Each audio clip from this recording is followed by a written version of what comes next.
Welcome to True African Folktale. Let's get started with today's story. It all started innocently enough. Emily's best friend, Natalie, was getting married, and they planned a bachelorette party in Miami. It's just 2 days, Emily told me with that disarming smile of hers as she packed her suitcase. We'll sip cocktails, hit the beach, and celebrate Natalie's last days as a single woman. Nothing crazy. I laughed and kissed her goodbye, thinking nothing of it. After all, we trusted each other, or so I thought. When Emily returned, something felt off. I couldn't put my finger on it at first. She was quieter than usual, distracted even, like her mind was miles away. As we sat on the couch that evening, her phone buzzed. She quickly grabbed it, laughed nervously, and turned it face down on the table. "Who's that?" I asked casually. "Oh, just Natalie," she said too quickly. "She's still giddy from the trip." I didn't push. Maybe I should have. Instead, I brushed it off and told myself I was imagining things. A week passed, then another. Emily was still acting strange, jumpier, more distant. She started going to bed later than usual, scrolling on her phone until the early hours of the morning. She had also been avoiding any kind of intimacy, brushing off my attempts with excuses about being tired or stressed. It wasn't like her, and the change was impossible to ignore. One night, I decided to confront her. "Emily," I said, standing in the doorway of our bedroom, arms crossed. "What's going on?" "You've been weird ever since Miami."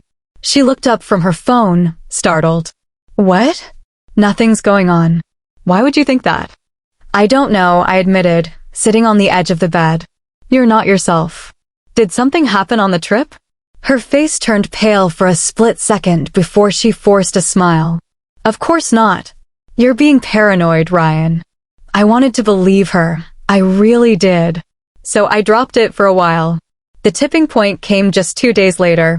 Emily had gone out for a walk, and I was getting ready to head out, only to realize I couldn't find my car keys. I checked the usual spots, on the kitchen counter, by the door, in the drawer, but they weren't there. Then it hit me. Emily had borrowed my car earlier that morning because hers was broken down. I went to her purse, which was hanging by the coat rack, and when I opened it, there they were. But along with the keys, something else caught my eye, a receipt from Miami Ink Tattoo Studio. The date matched her bachelorette trip. Emily didn't have any tattoos when she came home. I held the receipt up. "Care to explain this?" Her eyes widened, and she stammered, "Oh, that? Natalie dared me to get a tiny one." "It's nothing, really." "Where?" I asked, skeptical. "Where's the tattoo, Emily?" She hesitated, then pulled down the waistband of her jeans slightly to reveal a tiny heart inked near her hip. "See? No big deal." But as I looked closer, something seemed off. Inside the heart, there was a letter, an R carefully etched in the center. My stomach dropped. "Emily, what's this?" I asked, my voice tightening. Her face paled. She shifted uncomfortably, then gave a nervous smile. "I had the artist put the R inside the heart for you." I froze, the words barely registering. "You what?" I muttered. She bit her lip, avoiding my gaze. "I thought it would be a cute thing, Ryan. A little gesture. It's nothing to make a big deal out of." My chest tightened. "A gesture? A tattoo with a hidden letter?" I couldn't shake the uneasy feeling, and I knew this wasn't just about the tattoo anymore. I nodded slowly, though everything in me screamed that I needed to dig deeper. The following day, I called Natalie. "Hey, Natalie, quick question," I began, keeping my tone light. "What's this I hear about Emily getting a tattoo in Miami?" There was a pause. Yeah," Natalie said awkwardly. "It was a crazy night. She was pretty drunk, you know how it is." I didn't know how it was. Emily wasn't a heavy drinker, and she definitely wasn't the spontaneous tattoo type. My gut was screaming at me now. That night, I did something I never thought I'd do. I snooped. While Emily was in the shower, I was sitting on the couch, trying to shake the unease I felt. That's when a message notification popped up on her phone. The name on the screen read Megan. The message itself made my blood run cold. "I want to see you again." I stared at it for a moment, feeling a knot tighten in my stomach. It felt off. Something wasn't right. I quickly unlocked her phone. She had changed the passcode since Miami, but I knew her well enough to guess it. It only took 2 tries. I opened the conversation with Megan, and I found that it only contained this one message: "I want to see you again." There was no other context, no explanation. The conversation seemed incomplete. My suspicion grew, and I copied the number from the message into my own phone, making sure to save it. I didn't know why, but something about it felt like a breadcrumb I couldn't ignore. When Emily came out of the shower, I was still holding her phone, trying to compose myself. "Who's Megan?" I asked, my voice sounding more steady than I felt. Her eyes widened for just a split second before she quickly masked it with a smile. "Oh, Megan? She's a friend from work." I didn't buy it, not for a second. "Really? A friend from work?" I asked, my tone skeptical. "Just a friend," she said, shifting uncomfortably, then laughed nervously. "Yeah, Ryan, just a friend. You're being paranoid."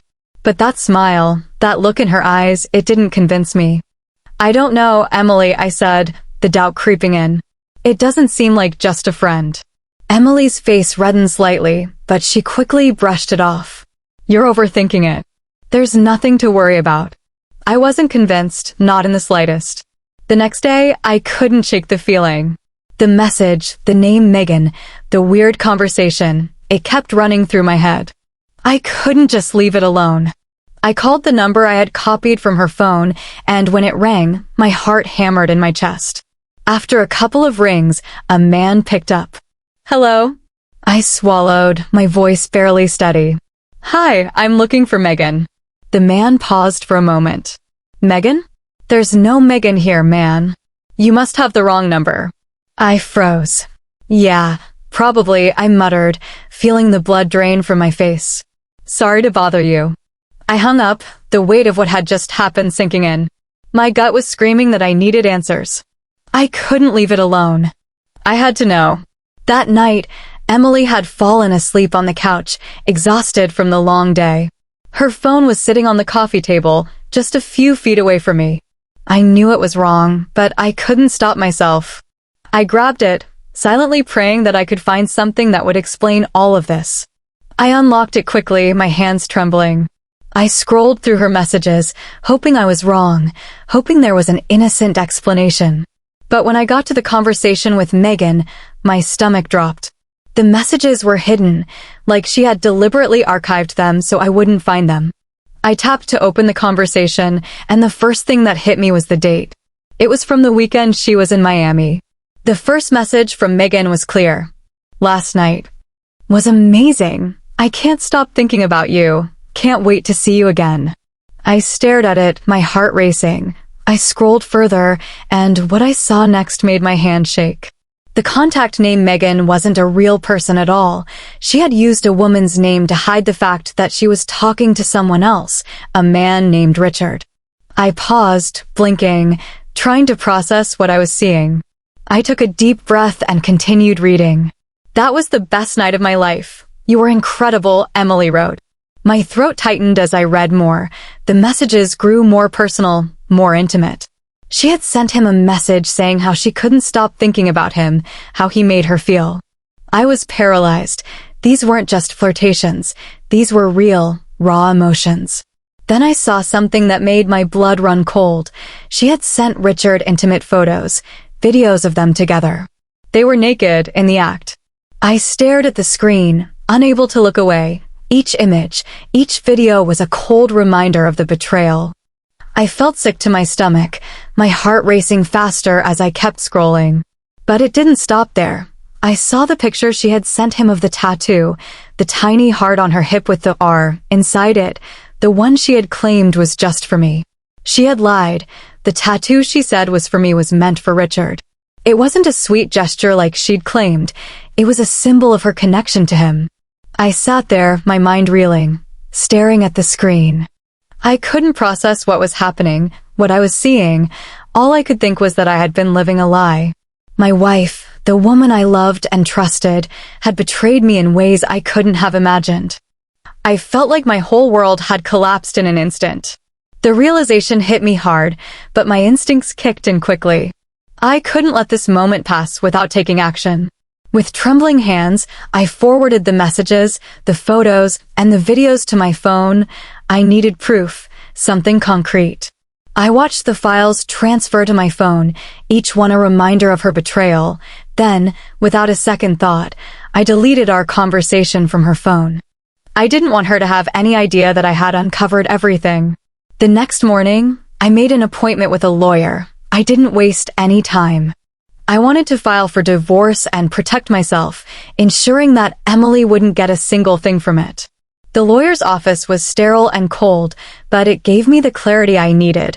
I had worked hard for everything I owned, my bank accounts, properties, everything, and I wasn't going to let her take it all after what she'd done. The lawyer explained the process, and we went over how I could protect my assets to ensure that Emily would get nothing. I walked out of that office with a new sense of determination. This wasn't going to be easy, but I had taken the first step to safeguard my future. Now I had to confront Emily. The next step was the hardest part, waiting. I knew Emily was out running errands and she'd be back soon. It was the longest wait of my life. I went home, my mind racing. The image of them together in bed kept replaying in my mind, along with the messages from Richard. My hands trembled slightly as I sat down at the kitchen table, gathering everything into a single text. I typed carefully, making sure every word hit hard. I was going to send it to everyone we knew, family, friends, anyone who needed to know the truth. I couldn't keep this secret. She didn't deserve that. I wrote, "This is what she did in Miami. She lied to me. She betrayed me. I trusted her, and this is how she repaid me. Here's the proof. Everything you need to know about Emily's affair with Richard is right here." I attached the photos, the messages, the videos, everything that told the truth. My thumb hovered over the send button, wondering what would happen next. The moment she walked in, I would confront her, and the truth would be out. I waited, time dragging on. Then the sound of the front door opening broke the silence. My heart skipped a beat. Emily had come home. I took a deep breath, steadied my nerves, and sent the message with the evidence to our closest people. Then I turned to face her. I stood there, phone in hand, as I watched Emily walk in. The moment she saw me holding the phone, her face dropped. "What's going on, Ryan?" she asked, her voice shaky.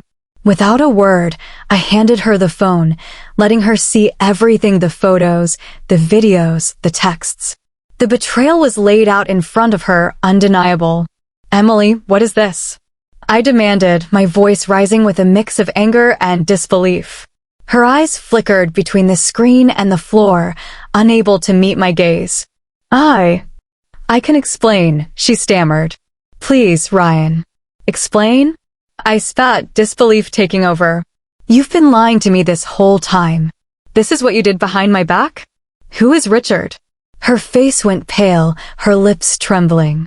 She opened her mouth to speak, but the words stuck in her throat. "I didn't mean for it to happen. I was drunk, and it was just one mistake. It was only one night, and then we slept together again in the morning. Nothing more." I couldn't believe what I was hearing. "A mistake?" I yelled, my anger rising. "You slept with him twice, Emily." "Twice? And you did a tattoo for him? The same tattoo you said was for me?" Her shoulders shook as she broke down. "I'm sorry. I never wanted to hurt you, Ryan. It was the biggest mistake of my life." "Really?" I shot back, fury pouring out. "You're lying again. Even now, in the messages, you said it was the best night of your life. Who are you trying to fool?" Her sobs grew louder, but I was done listening.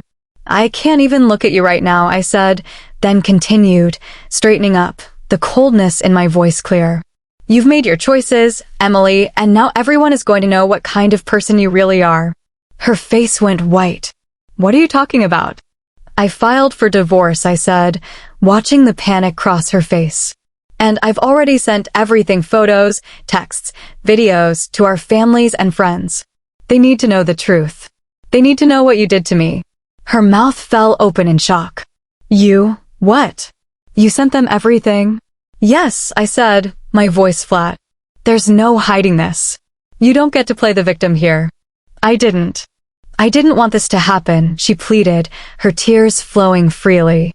Please, Ryan, don't do this. But it was too late, the truth was out, and there was no turning back. Emily and I barely spoke after that day. When her family saw the photos, texts, and videos, they were stunned. No one came to her defense.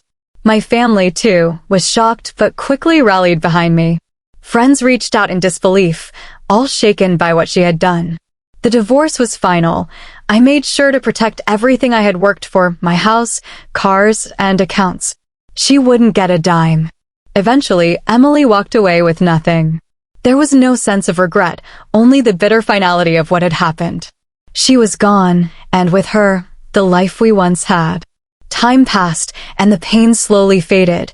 The person I had loved was gone, but I was becoming stronger with each passing day. The truth set me free, and with it, I moved on. Thank you for watching.